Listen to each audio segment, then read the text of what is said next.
안녕하세요. 임페런트 타이거입니다. 2025년 예산이 드디어 나왔습니다. 정부에서는 2025년 예산안 그리고 국가재정운용계획을 발표했는데요. 올해 예산은 656조 6천억이었습니다. 3.2% 그러니까 20조 8천억 증가해서 내년 예산은 677조 4천억으로 편성되었습니다. 여기에는 약자복지, 경제활력, 체질개선, 안전사회 이런 내용들이 포함되어 있는데요. 오늘은 이 중에서 핵심되는 내용 20대 핵심 과제 중에서 꼭 알고 계셔야 되는 정보, 그래서 앞으로 참고하실 만한 정보만 뽑아서 정리해 드리겠습니다. 자, 목차를 보시면 더 나은 내일을 위한 약자 복지, 그리고 경제 활력 확산, 미래를 준비하는 체질 개선, 안전한 사회, 글로벌 중추 외교 이렇게 나와 있는데요. 이 모든 내용들을 다 말씀드리자면 시간이 너무 많이 가기 때문에 꼭 필요한 내용들만 하나하나 체크해 보겠습니다. 자, 첫 번째입니다. 생계급여를 3년 연속 역대 최대 폭으로 인상했습니다. 자, 최근 3년 동안 연간 498만 원 인상했는데요. 지난 정부에 비해서 2배 이상 인상시켰습니다. 내년에도 생계급여 141만 원까지 더 오릅니다. 의료급여 받으시는 분들, 신규 수급자는 연간 28만 원까지 의료비 절감 혜택이 있도록 예산이 편성되었고요. 자, 주거급여 받으시는 분들, 주거급여뿐만 아니라 주택수선 비용도 5년 만에 29%를 인상했습니다. 표를 보시면 생계급여 같은 경우에는 최대 급여액이 올해는 4인 가구 기준 연간 2,200만 원을 받았습니다. 한 달에 183만 4천 원 받던 생계급여, 내년에는 2,342만 원, 한 달에 195만 1천 원을 받습니다.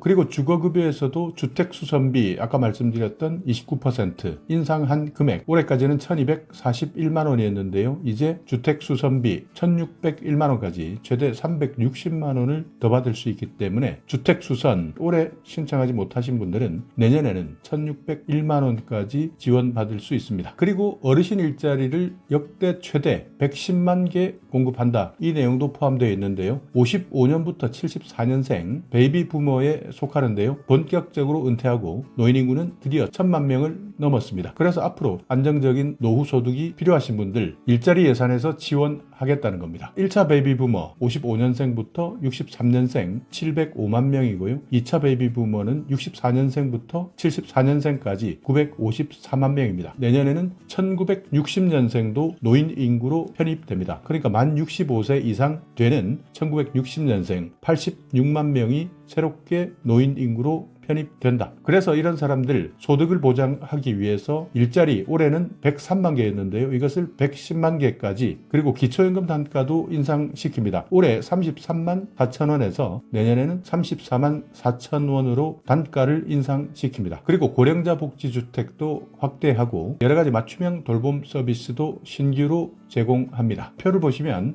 소득 보전 분야 노인 일자리 103만 개에서 2025년 110만 개, 기초연금 33만 4천 원에서 34만 4천 원, 시니어 친화형 국민체육센터 8개에서 20개소, 노인 전용 평생교육 바우처 지금까지는 없었지만 내년에는 8,000명 신설하고요. 고령자 복지주택 3,000호, 경로당 지원 연간 295만 8천 원까지 지원해드립니다. 자, 그리고 계속 고용 장려금 해당되시는 분들, 은퇴 걱정하시는 분들이 대부분인데요. 이분들이 은퇴하지 않고 계속 일할 수 있도록 하는 기업들에게는 계속 고용 장려금을 지원해 주는 겁니다. 그러니까 정년에 도달하면 대부분 은퇴해야 되는데요. 이분들을 재고용했을 때 사업주에게 한 달에 30만 원씩 3년 동안 지원해 드리는 겁니다. 자, 그리고 공공주택 분야에서도 내년에는 25만 2천 호를 공급해 드립니다. 주거복지 차원에서 청년, 신혼부부, 고령층 이렇게 나누고 있는데요.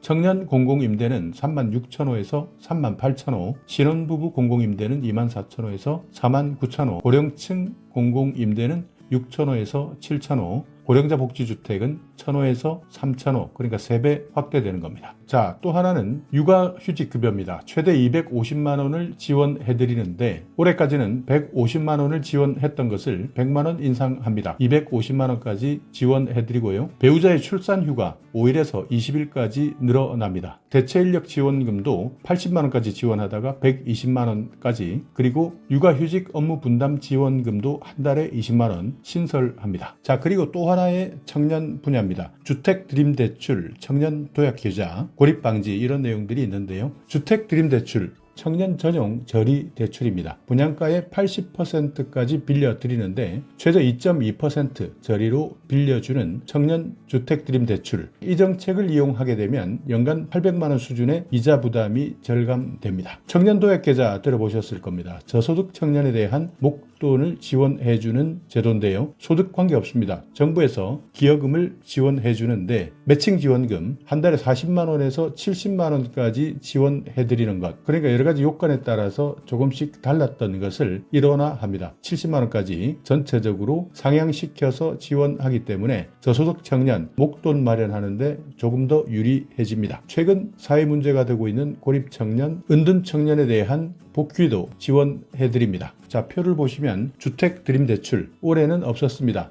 내년에는 7,508억 예산을 배정했고요. 주택 드림 청약 통장 가입자 11,000명 지원받을 수 있다. 청년도약 계좌 3,682억에서 3,750억. 정부 매칭 한도도 70만 원까지 일괄 상향한다. 고립 은둔 청년 24억에서 29억까지 지원해드리고 문화치유 프로그램 36억에서 58억까지 오릅니다. 여기에 청년 고독사 위험군 지원도 11억 예산을 책정했습니다. 그리고 첫 직장을 구하는데 어려움을 겪고 있는 청년 일경험 지원 6만 명 정도 혜택을 받을 수 있습니다. 청년 일경험 10,000명을 더 확대하는 건데요. 48,000명에서 58,000명 469억을 편성했습니다. 그리고 국민취업지원제도의 훈련이나 취업수당 추가 지원금을 320만 원에서 480만 원까지, 일자리 도약 장려금, 사업주에게는 지원 요건을 완화시켜서 720만 원, 청년에게는 근속 인센티브 480만 원, 기술연수 분야에서는 2년 이상 재직 청년에게 3개월에서 6개월까지 기술연수 지원,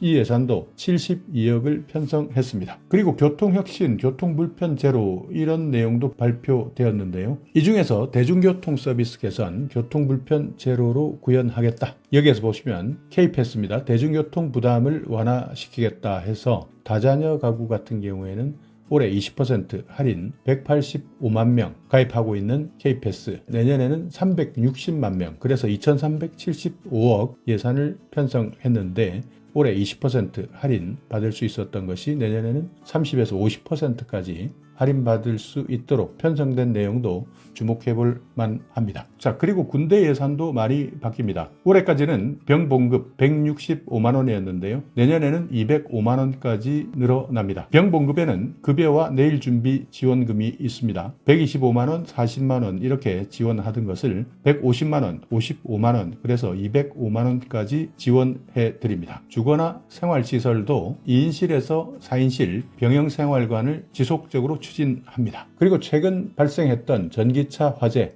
이런 것과 관련된 예산도 편성되었습니다. 전기차 화재에서도요, 장비 확충에 6,230억 편성해서 스마트 제어 충전기를 확대하고요, 무인 파괴 방수차도 새롭게 도입합니다. 전기차 화재에 따르는 특수 장비, 이동식 수조나 질식 소화답게, 관통형 방사 장치 이런 것들도 예산에 포함시켰습니다. 자, 오늘 영상 여러분께 조금이나마 유익한 정보가 있었다면요, 오늘도 구독 그리고 좋아요 부탁드리겠습니다.